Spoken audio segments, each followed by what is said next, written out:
My name is Akil Smith. I studied at the DPU. I studied building and urban design and development in the academic year 2016-2017. I'm now the director of Resolve Collective, which is a small interdisciplinary design studio that works between architecture, art, engineering, and technology to address social issues.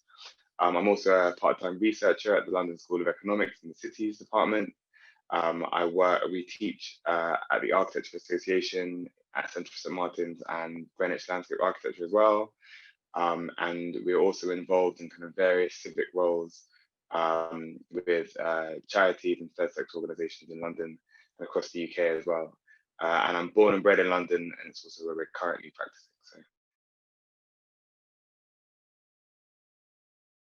graduating from my undergrad is when I first set up Resolve as a practice. Then joining the DPU for a master's was really highly influential in the way that we kind of thought and practiced, especially addressing social issues. After graduating, I joined public practice as part of the first cohort and worked as an urban designer in Croydon Council in the public sector. That was really influential in how we thought and approached public sector collaborative work. Since then, been fortunate to work across Europe and also across the UK.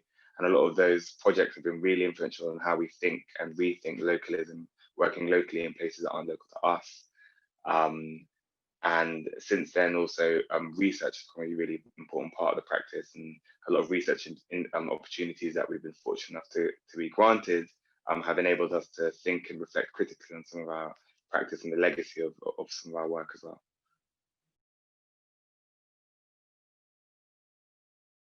I think the DPE contributed to my career in like a number of really important ways. The first is really centering communities and thinking socially about urban practice.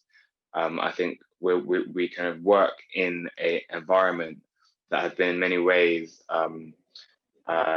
prefigured by the way that the DPE thinks, and increasingly now in architecture and urban design in the UK, community engagement, building community resilience, and how people use and understand and kind of performance space has taken the forefront, has become really important in how we practice. And so that's been really influential. And the second was also something that I had mentioned before about localism and how we think locally in places that aren't local to us. And I think that was a really huge part of our DP, of the practice in the DPU, and a number of different experiences from Brescia to Myanmar, where we had the field trip, were really vital in reinforcing that and kind of providing me with a really robust foundation for going off and thinking critically about how we address those kind of things.